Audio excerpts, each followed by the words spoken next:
Hello, my loves, and welcome back to Along This Spiritual Journey. I am your spiritual tour guide, Jah, and C is the letter today for consciousness. So we are going to be diving into what we feel is spiritual perception and how we turn that energetic butterflies, or what we call goosebumps, into something that's tangible and logical into the physical realm. So how we define consciousness, from what I understand thus far, is perceived energy around us and that of how we vibe with other people. At least that's my simple breakdown. So basically, when we say that we're conscious of something, it means that we're aware. Awareness is something, again, that we see, we feel, we get the vibes, whatever you want to call it, but it is still a way to communicate with the body. Sometimes we say, well, again, I talk about the goosebumps and your hair stands on one end, like antenna. That's consciousness, because it's saying that I am something that's trying to speak to you to let you understand your surroundings around you.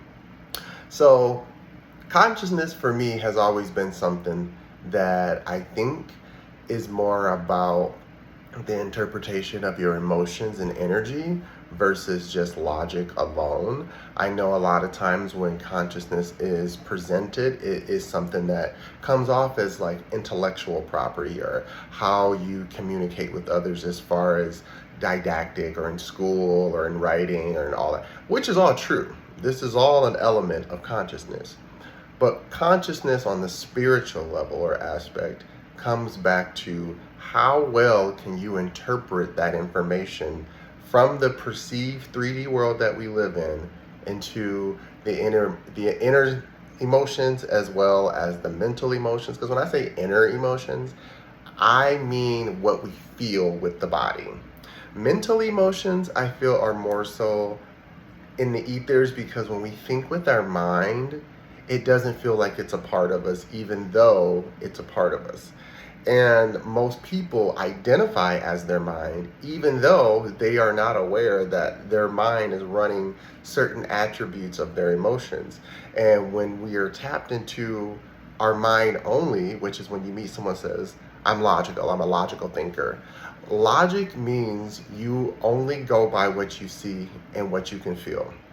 Right? That is science. Science is purely logical. It is saying, after research and enough study and enough evidence and enough trial and error, we believe that this is true. So logically speaking, A plus B has to equal C. But in the realm of spirituality as well as emotions, we know that that's not always the end answer, right? Because emotionally, we can believe something is true because we want it to be true so bad. But then when we go and implement it in other scenarios, other environments, whatever the case might be, it doesn't pan out the same way.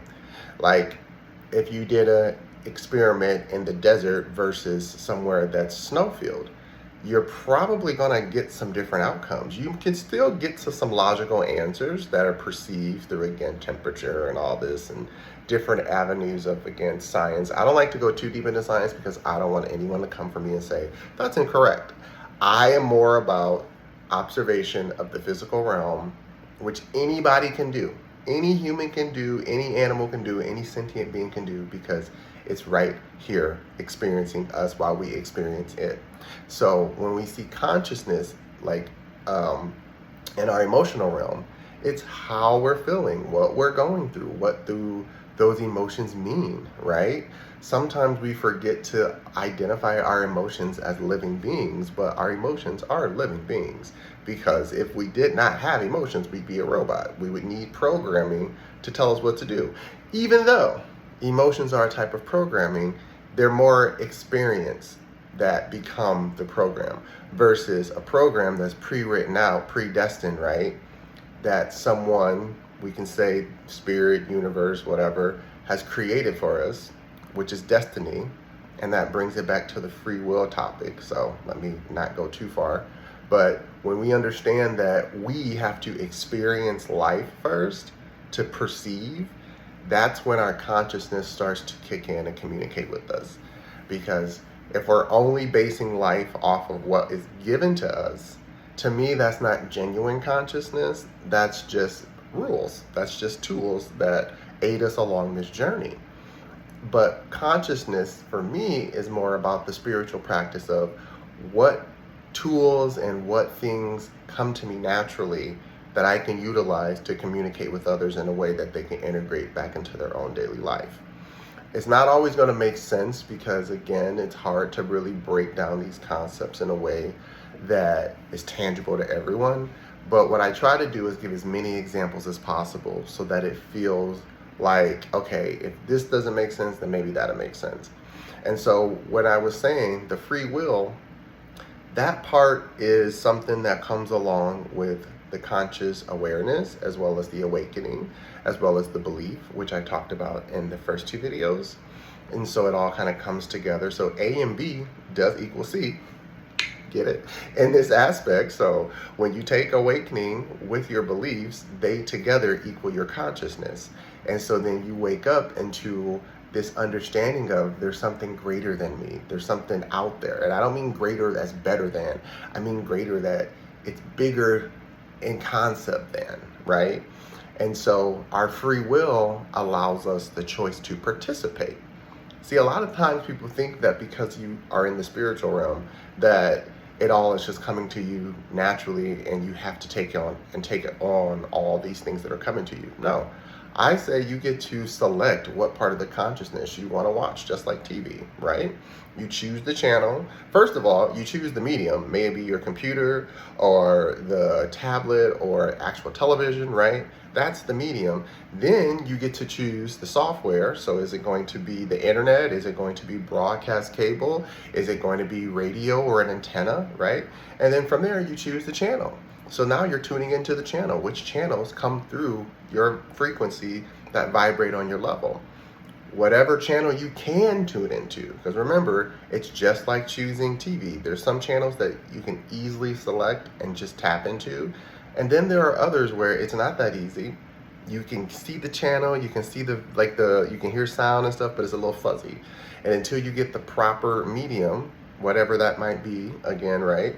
Meditation, working out, eating healthy. These all are different mediums that help us get to our understanding of consciousness. And so when we can put into practice how we want to communicate with our energy, it will communicate with us clearly, right? For me, it comes through silence. When I'm sitting still and I'm just in pure silence, that's when I get the most things coming through to me, the most crazy aha moments. Sometimes I can still be surrounded by a bunch of noise and it comes into me, but what I usually do is use noise as a distraction so that I can focus on my human body, because I hear so many different, what we call energies come through and frequencies that it gets overwhelming. So like when we say that we're energy readers, a lot of the times for an energy reader, you're getting everything coming at you at once and it becomes very overwhelming. And then this is where we go into the dark night of the soul and we start falling apart and we don't understand, like, what does this all mean? And why is everything coming at me? And until you learn how to sort through it, it's going to continue to bombard you. It's kind of like a faucet. You have to know how to turn the knob to get how much pressure you want to come out, right? How much flow you want to come out. And so you have to figure out, is your connection to consciousness a button? Is it a knob? Whatever you got to do, just know it's going to stop or it's going to keep flowing, or how it comes through. A lot of times, some people, they tap into substances. Again, I am never going to tell someone they can't use substances as an adult. Children, stay away from, but as an adult, you can choose to drink, smoke, whatever. That's your choice, right? The main thing is not relying on it to become your main medium to communicate. Because once you do that, that's where we start to fall into addiction, right? That's where we start to fall into hindering ourselves and needing something like a crutch. And that's what we don't want to do. We want to be able to stay conscious enough that we're tuned in and tapped into our awareness so that we can communicate with the timelines that are predestined for us. Now, I know a lot of people don't believe in predestined destinies, but everything is already predestined. You just choose to walk down that path or not. It's like walking through this earth. The earth has been here before us, right? Humans have not really discovered anything new. It's already existed. We are discovering it for ourselves because we have either created the tools or the ability to get to it, right? But it's already existed. Like space has already existed before we say we went to space, right? The rainforest, the rivers, the lakes, these animals that live deep down in the ocean, they already existed before we discovered it, right? So our understanding of a destiny doesn't mean much to me because we only discover what we allow ourselves to see, right? So if you only believe in a certain science or you only believe in a certain way of communicating with spirit, then you're only going to get certain answers, which is why I was saying, logically speaking, if some human decided to say, well, here's enough evidence that I believe it's true, and enough people agree with him, then that's what some people take on as their truth. I do not. Of course, there are logical things that I understand, like, okay, if the light turns red, look both ways because that's an indicator to not get hit by a car. But without that light there, I would still have to have the conscious understanding to look both ways because something can still be coming, right? We put rules into place to help us guide ourselves, not to make them something concrete that we must live by. This is the same thing with laws and principles of belief. All of that falls under, these things can help or hinder us. Your conscious understanding of what they're there for is going to provide the awareness to connect you to what you're trying to create.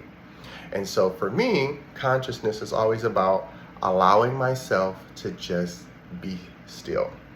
It is really hard for me because I am one of those people where I get a lot of ideas and I want to implement them all at once, and I get a lot of energy and I want to exude it all at once. And learning how to dial back and to put it in perspective has helped me a ton. And one of the things that I do, just a simple practice, again, everyone has they're going to have their own way of getting to self, connected to self. But for me, it always comes back to nature. Just simple walks, letting my mind run amok, letting it think whatever it wants. And then when I come home or wherever I was, I just kind of document it. Either I write it down or I create something and I let it be. Not every creation is going to see the light of day. Some creations do make it to the public, but for the most part, I just want to get it out of my head, right? I just want to be able to have a clear mind so that I can have a clear soul. And remember, the human vessel is the mind. The soul is the heart. What we feel. Think about when you're listening to music and you're just like, oh, because you can be the hardest person in the world, the most toughest person. But if you hear something that your soul thinks is beautiful, you are going to burst into tears, or you're going to start just feeling moved, and it's going to be beautiful. That's why I believe the heart is the soul. The mind can logically tell you, okay, well, it's because of this string and this chord and this and this and this. And we as humans are really good at pinpointing formulas to say this is what this is to get this result. And that formula will work up to a certain point until it's exhausted, right? We are still now saying we're discovering new sciences. Science has already existed before us. We are not creating anything new. We are discovering new things. Just like AI. People feel like, oh, we're discovering AI. AI has already existed, right? Think about spiritual intelligence. To know something beforehand, to take it from the ethers of the blueprint and have it in your mind, right? And then you can see this vision. No one else. It never existed before, right? Something as simple as the cell phone. It never existed before to our knowledge. And someone in their mind took that idea and created the science to produce the physical materials to allow us to talk through these phones. I mean, think about it. Like, we talk about the Egyptians and using crystals, the crystal skulls. I don't know if anyone's into that, but I think there's like 9 or 7 different crystal skulls all around the world that help them communicate. That was their internet. And people are like, oh, bah humbug, that can't be real, la, la, la. I think it was like Modern Science or something. I forget where I watched it. And I laugh and I'm like, well, what's a cell phone? We're literally using antennas. These cell phones have crystals in them, and I'm communicating through the video. Then I'm putting the video on the computer. Then the computer is taking this data and this information and putting it on the internet for everyone else to see, feel, believe, understand, whatever, right? This is the part of when I say, when we talk to our spiritual selves and it comes from the ethers and it comes to us to then manifest from our minds, that's magic. All consciousness is magic, at least to me. Like, really think about it. I could sit down, make a drawing, and be like, here's my idea. And then that drawing can become a story. And then that story I can put into a template and create a cartoon. And now this cartoon is something that everyone watches and enjoys. And whatever it needs to become, it manifests into. But it started in the mind, which listened to the heart. Remember, no matter how logical it seems, it has to listen to the heart first. You have to believe it. You have to trust it. You have to have the awareness of, this is something that I feel needs to exist. Will it matter? Who knows? But it needs to exist. And that's how we find things that works for us in this human realm. So when we allow ourselves to, again, connect to something greater than just what we're given, then we allow ourselves to hear the unspoken language of the senses. Because to me, that's truly what consciousness is. It's the language of our senses. If you can't see, you have to rely on what? Sound, taste, whatever. If you can't hear, you have to rely on vision. These are all sensory organs that are attuned and tapped into something that allows us to communicate and hear. Like, I always talk about language. My funniest example is like the Charlie Brown cartoons. And the teacher is like, wah, wah, wah, wah, wah, wah, wah, wah, wah, right?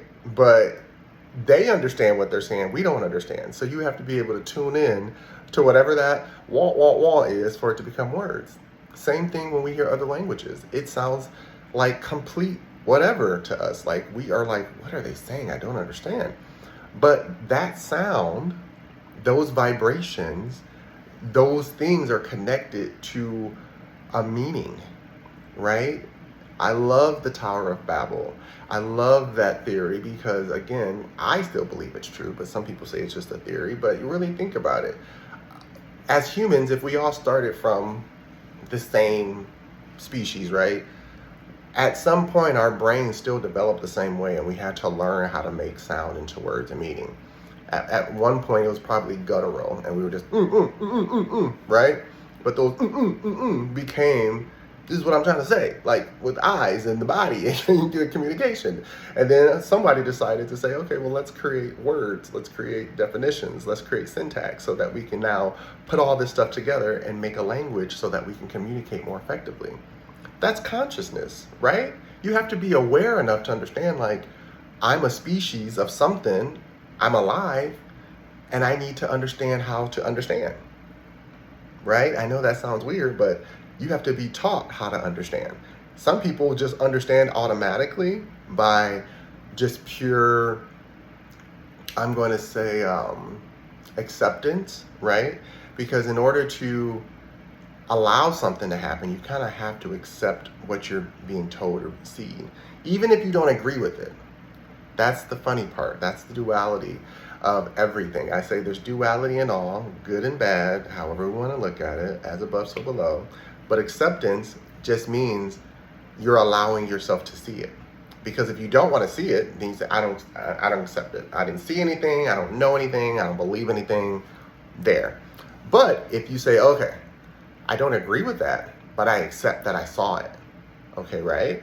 That is a level of consciousness that's allowing you to now bring in new information to utilize for your own well-being, for your own growth of self. Because when I talk about the understanding of spirituality, it's like, again, it's an unspoken language that you can't always put words to. So a lot of times you will see me searching for words to try to make sense of what I'm saying. But inside, it makes the most sense. Like in my mind, in my body, in my head, it makes the most sense. Still to this day, when I first got into tarot and I started listening to different readers and stuff, I was trying to force my energy into timelines. And that's why they say, if the timeline don't fit, it's not for you. Think of it as a cyclical cycle of just like a cinnamon roll. Everything is a cycle and a cycle and a cycle. You can start in the middle. Once you finish the middle, you got to move out to the next ring, to the next ring, to the next ring. That's how I believe energy reads work. That's how tarot works. There are some readers where they are stuck on one timeline themselves. And they will read that timeline over and over and over. And they'll be known for that type of reading. Like I've had some readers where they always seem negative. But it's because their vessel, not saying that they are negative, but their vessel's negative. because it has memory of what it's been through. So it's going to interpret however that energy, that signal comes through, right? Like I was saying on the TV, and how like some comes through fuzzy and others don't. Well, if you only tune in to negativity, you're going to pull in a lot more negative messages. If you only tune into positivity, you'll probably bring in a lot more positive messages. That's how consciousness works. It wants to have as many channels as possible to communicate with you. So if you're allowing it to communicate with you from both negative and positive aspects, you're going to get a bigger array of information and understanding of this spiritual self as well as the human self. And so when we do this, we then can listen to things with discernment. Remember, discernment is saying, how does this work for me? In a nutshell, what that got to do with me? I know that's what you heard. I know that's what works for you. What that got to do with me? So when we understand that discernment is there to allow us to pick and choose and build our own, then we are much more open to allowing. Remember, allowing is simply saying yes or no. Allowing can be a no as well. I know it seems like it would be a yes, but allowing is also saying no. I'm not allowing you to come into my space, or I'm allowing you to come into my space. It's about allowance. It's about receiving. And so if you're able to consciously receive the energy, then you will be able to manifest that energy in a way that some others cannot. I hope this makes sense, because like I said, I know that for myself, my mind works so interesting. Like, it's like I can see everything like a pictograph, and it just goes in circles around my head. And I'm trying to like catch every scene and read it to you. But there's some times where I've been learning with my journey is how to pause those scenes. And so what I'm trying to do is pause the scene and describe to you what I see, and then let it play again. Because again, it's kind of like That's So Raven. You'll get a little piece of it, but depending on where you are consciously in your human body is how you're going to interpret it into the physical realm. And you might be right, you might be wrong, you might have seen it right, you might have seen it wrong, but that's where, again, learning how to listen to yourself as far as autonomy goes, self-governing the body, knowing what feels right, what sounds right to the body. Because the body, again, will tell on you just based on stress. Like, if you are not trusting yourself, your body is going to start turning on you, because it's like, well, if I can't trust you, then I got to learn how to trust myself. And even though you're telling me it's okay, but the body's telling me it's not okay, well, I don't know which one of you to believe. So I'm going to go back to default setting and listen to the body. And so the mind is saying, I don't understand. Why aren't things working out for me? Because consciously you're not listening to the body. The body is always going to tell you what you need to hear and what you need to know. So like, for instance, for me, I am left-handed, but I'm also right-handed. I'm learning how to be ambidextrous, because for so long, I only focused on my left arm. But because I only focused on I only write with this hand, only brush my teeth with this hand, only do like I call it fine dining, or like the minutia with this hand. This hand became the lifter, the pusher, the everything grunt work. But that also tore this side of my body up. Like, not only did I start getting tightness in the right side of my neck and more headaches, my shoulder got impinged on this side, which then on my right side of my back, it started to go in pain. Then my right hip started to fall back, and I wasn't properly walking, until I realized it's like, you need to switch. You need to use both sides of your body. You need to allow this hand to take a break, and this hand needs to do some manual labor, right? And I know in different beliefs, they say, don't use the left hand, and you can do whatever you want. Both hands are here to be used properly, right? Both hands are here to assist properly. Both legs are here to walk properly. You ain't just walking on one leg and letting the other one dangle. You're using both legs properly. At least that's what you should be trying to do. So when you can be conscious of that, like, okay, I am having more pain on my right side, maybe I should rebalance myself and put a little more weight on my left side to balance it out. That way, when I get older, I'm not like this. Because I used to work in healthcare. A lot of people are walking like this because they don't realize gravity takes over. It doesn't happen overnight. You have to learn how to be lopsided in some instances. I'm not talking about people who are born with anything. I'm talking about, or anybody who's been in any accidents, God forbid. I'm just talking about regular humans who, and I don't want to use that word regular. I mean people who are in a place where they induce more pain than they actually take away from, right? They're pushing more pain onto themselves because they're not aware of their surroundings or their body or anything else that comes along with being conscious of the self. So what I mean by that is you have to know how to step outside of yourself, just like you're hovering over yourself in, in a movie or something, right? You know how they say you astral projecting, you can see your body. You have to learn how to see yourself in the game. You have to learn how to see yourself in the vision. And when you can do that, it's much easier for you to connect with others along that same path. That's what we talk about, the collective consciousness. The collective consciousness is, I'm hoping that these videos, when I put them out, there's other people who are going through the journey who will understand what I'm saying. Because it's not always going to make sense to everybody, but hopefully the people it needs to reach, it will reach. That's the part of consciousness that we all tap into, but that's the part where I'm tapping into, because there's different levels of consciousness that I'm reaching, that I'm starting to realize I need people around me who understand what I'm talking about. Or else they're going to think I need to go to the loony bin, and that's not what's happening. It's literally like saying, I trust myself enough to know that I believe what I feel is true, and what I feel is true, it might come off as delusional to someone else. But how do you think people get to the level of celebrity and reward in life that they achieve by knowing their vision is true? There's so many people, you said it before, that they won't see your vision. They won't believe in your vision until it exists. And then once it exists, they want to participate in it and say, I always believed in them. I always knew that it would work out. Maybe, maybe not. But that's, again, for your own discernment. So I also believe that there's certain mental illnesses where we talk about like people who have visions, and it's like they're in their own world and they're like, oh, it's so real to them, but it's not real to us. Right. Because it's real to them. In their world, in their inner world, it is real. It's happening.